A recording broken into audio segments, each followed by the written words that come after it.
What you cooking, Mom? Fucking cut. Now I'm gonna go. I'm gonna go purchase one. That's the problem. This ain't for me. I was like, the background is mom and dad was addicted to crack cocaine. Right? All praises to the Most High. Hi, how are you? Welcome to another episode of the Doc Holliday Show, where we love to update and uplift black men, black women, black teen, black child, black royalty. And today I am joined by another black royalty, my brother, and Reginald Clark, the CEO of P3 Financial Group. Reginald, what's up, brother? Man, all is well. Glad to be here. Man, thanks for joining us, man. I know you, man. I know you from Memphis State, man, and from around. But tell the people out there, a little background. Where you from, man? Just a little bit about yourself. Born and raised in Jackson, Tennessee. That's East Jackson, Tennessee. Came down to Memphis in 1992. Goal was to be here for about 4 years. Thought I'd leave, and ain't left yet. So, but yeah, man, that's what got me to Memphis, and that's what I've been doing. And you went to the Memphis State University, Memphis what I'm saying? Started at Memphis State, graduated University of Memphis. Now talk about your background, man. Growing up in Jackson, Tennessee, how was it, man? Siblings, parents, just talk about that upbringing. You know what? I had a traditional upbringing for a black family, which means multi-generations in one house. Yes, sir. But you know what? I'm going to tell you something, though, Doc. I did not, and I never say, I don't really have that, what you call that hard luck story. I wouldn't disrespect my mama like that because my mama gave me the baton. All praise. She gave me what she had, and I took the baton and I ran with it. So come from a working family. Everybody in the house worked. My grandparents worked, my mama worked. So by those standards, we did well. Still didn't know we were in the hood, but by those standards, we did well. Work ethic and education were very important in my house growing up. And so that's what they gave me, man. So I took that, and I built on that, Now, talking about that, because all of us don't have hard luck stories, but sometimes being a black man, black woman in this country, in this world, is a hard luck story on its own, man. That's so, true. I'm pretty sure there still was some obstacles and stuff you had to overcome and all kinds of temptations to kind of make, keep yourself on the right track. Yep. You know what? And I'm going to tell you, man, when I think back on it, toward my senior year, I kind of started hanging with the wrong crowd. Mm-hmm. And when I graduated actually number 31 in the class of 289, so pretty good grade. Yeah, yes, sir. But I had no intention of going to school. I had no intention of leaving Jackson. And my mother, I remember she told me, she said, look here, I don't care what you do, but you got to get out of my house. Matter of fact, you got to get out the city. Yeah. So I actually went to college because I needed somewhere to stay. Yeah. I said, well, they got dorm rooms there. yeah, I got you. You know what I'm saying? So it made sense to me. So it was either that or the military. So I look back on that. That's one of the best things my mother did, man. She didn't hold my hand and coddle me. And, quite frankly, I see a lot of single moms do because she was a single mom, especially with their boys. They ruin their boys and raise their daughters, but my mama didn't do that. She was like, yeah, get up out of here. And just talking about how she instilled on you that hard-working attitude, because I'm pretty sure you see that and see her positive attitude and how strong she is. That made you want to do more, and go to college and get that education. Absolutely. My mom went to UT Martin, and so she, kind of had talked about the college thing. So I saw how hard she worked, and I remember my mom worked. She worked at Procter & Gamble, and I remember they worked shifts. That's a factory. So I can remember sometimes coming home, and she'd be on second shift. She'd be waving by as I'm getting off out of school. So I may go a whole week and just be me and my grandparents there. And I appreciate it. Even at a young age, I said, man, she getting it in. Mm-hmm. But I also knew I didn't want to do that. You know what I'm saying? I said, I did that sometime in the summers, and my feet used to hurt too bad. I said, I can't do that, man. So I knew I had to do something, but I knew it wasn't going to be that. Now, talking about now, man, you're the CEO, owner of P3 Financial Group now. Bro, I liked it because it's about money and finances. A lot of times in the black community, man, we don't really, we want to see our money, we want to spend it, and we want to see what we spent it on. But before we get to that, what made you get to this point where you wanted to be an owner, of a financial management group? Well, let me tell you. So my senior year at the University of Memphis, I was majoring in finance, and I had a black professor, Floyd Tyler, and he casually mentioned one day, he just said, hey, you thought about, because I was on the side of finance where I would have ended up being at FedEx or somewhere just working in the finance department. And he said, have you considered being a financial advisor? And I was like, what's that? He said, well, you need to check out this internship. And I did. So that was just at his, by the way, that's what got me on this path. And after doing that for about a week or two, I said, this is what I want to do. Because I saw I could make money, helping people make good decisions about their money.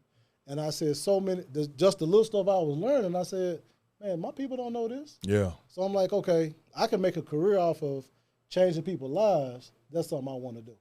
And so that was just him, and he and I have talked about that, because he now runs one of the only 4 black mutual funds in the United States. And I, use his services as well. So he and I, it's kind of come full circle now. So that was a good experience. Now, getting into that, man, just tell me, when you started your business, I'm pretty sure you had some kind of backgrounds, some of the companies you work for, and how you learned in those companies and in those environments. So when I really got started, which was in '99, I was with MetLife, all right? And I worked with them for about 3 years, a little more than 3 years. And it didn't take me long to realize that whenever I made a recommendation to a client, it had to be their product. They said, okay, you got to do it like this. And I remember one day, my manager at the time, he saw a brochure that I had created. He was like, what's this for? I said, well, I'm trying to educate my clients as well as, advise. He said, no, we don't do that here. Oh, wow. We just need to sell them stuff. And I started plotting in. I said, man, I got to do this for myself, man. And so with, I will tell you, though, although I had a bold decision, I didn't leave in a bold manner because I wasn't really sure. Yeah. Right? So I quit at nighttime when there was nobody there. Yeah. I packed up the desk after hours. Snuck on out about it. Yeah, just in case I want to come back. Yeah, in case, exactly, bro. Change your mind overnight. Like, shit, I got so you. let me sleep on this thing. Yeah. But man, I went from there, worked out of my townhouse out in Hickory Hill, met clients at, Day Spot or Starbucks or hotel, wherever I can meet clients at, for about almost a year before I was able to get that very first office, and kind of took off from there. Now, what kind of services do you provide, man? Because as I say, it's important to have you on here, man, because I know you, man. You're a good brother, man. I mean, you don't meet many good people. You're a good dude, man, and also in our community, bro, we don't just really know about money, how it works. I mean, I'm almost 50. I'm still learning how it works. So, just tell me the services that you provide and you offer, man, a little bit background, a little definition of what this is. So, working with a financial advisor such as myself, here's exactly what I do. I start with, okay, what do you want to take your finances to? Like what's the end game? Based on that, I see where you are. And I map out, okay, this is where you are, this is where we're going, what is it going to take to get there? So when we talk about what it takes to get there, we're looking at, like, what type of retirement accounts do we need? What type of income protection do we need? What type of stocks, bonds, mutual funds? But see, the thing is, though, bro, a lot of people start off right there. Mm-hmm. And that's like going to a doctor. He started off with the prescription. He ain't took no vitals. Yeah, he ain't asked you nothing about your family history now. Yeah. So that's why I kind of take issue with some of my colleagues. They married to products. But my thing is, find out where people are, where they're trying to go, and let's just match the product to where we're trying to go.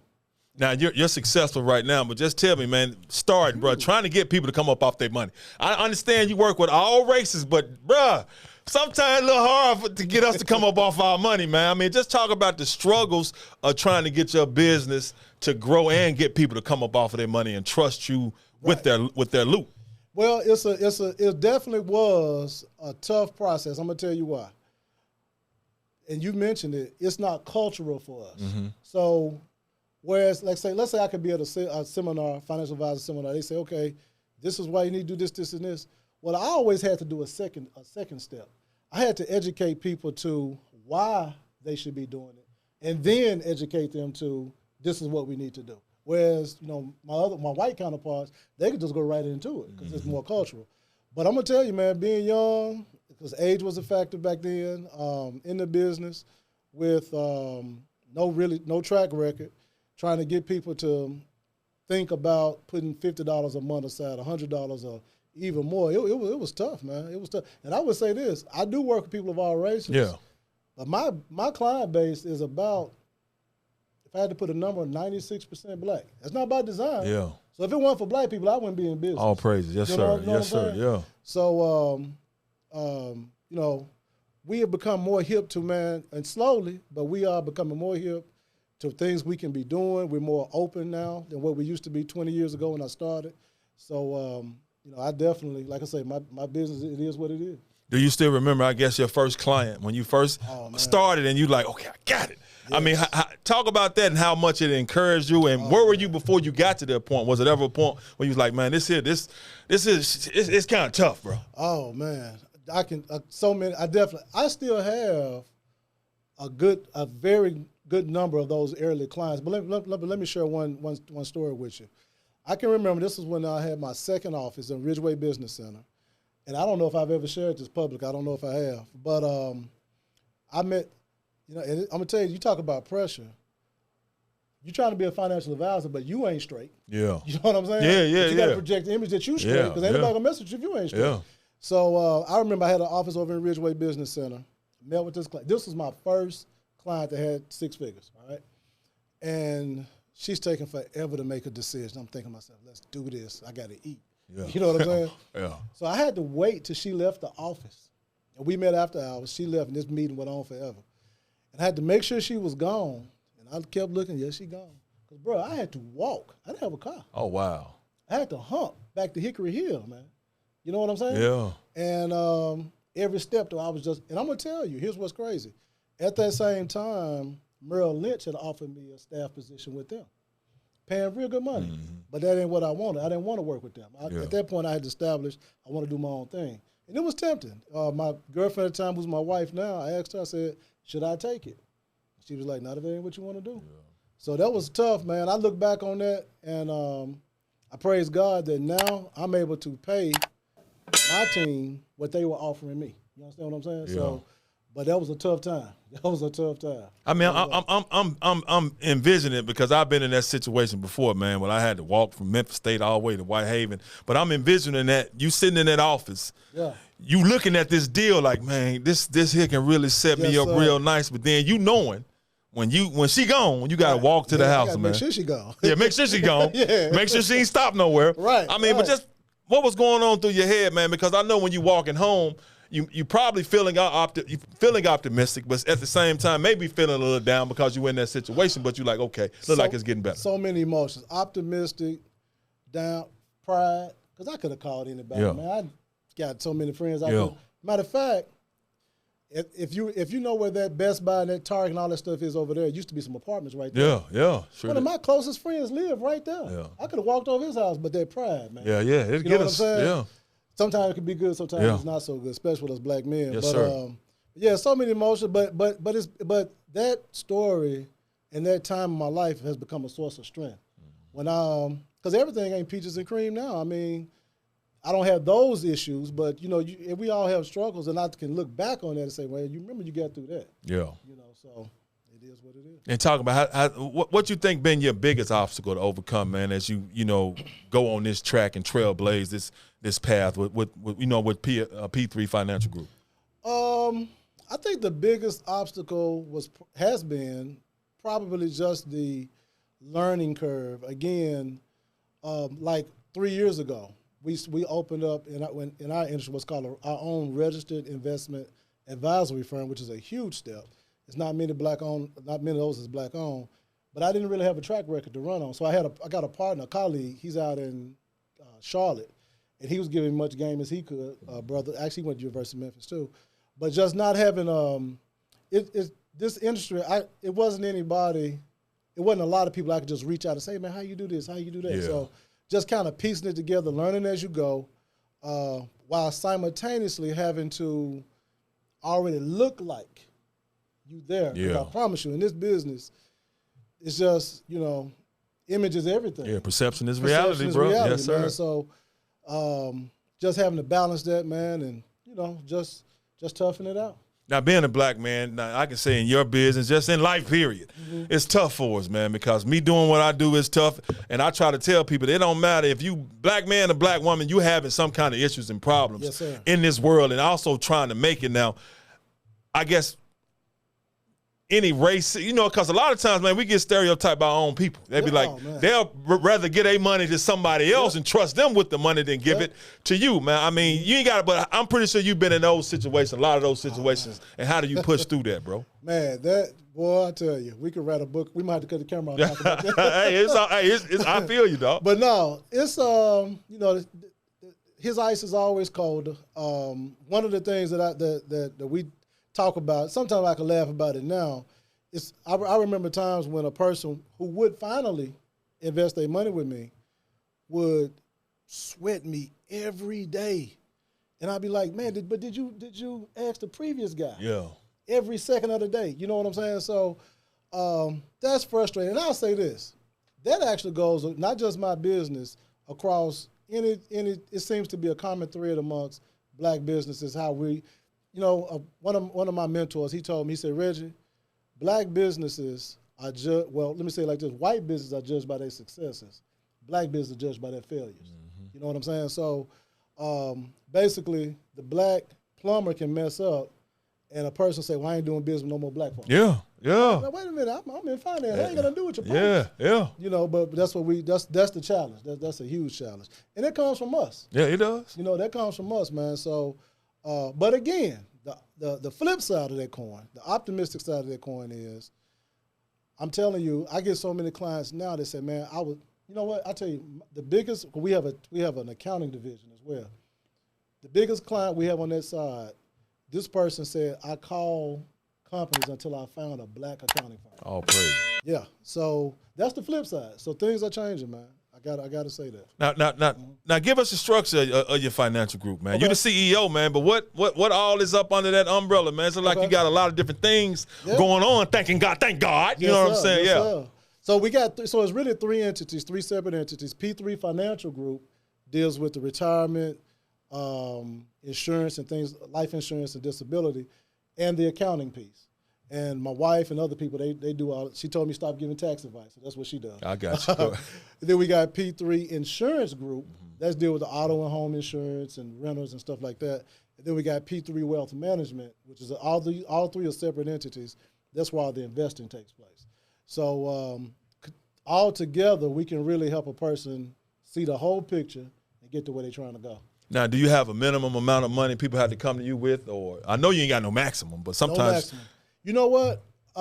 It's a very low minimum. And it's not a reflection on our abilities. It's a reflection on our desire to help. Got you. Our minimum is just $1,000, And I definitely have the credentials, the account sizes to command $500,000 and up as a minimum. Yeah.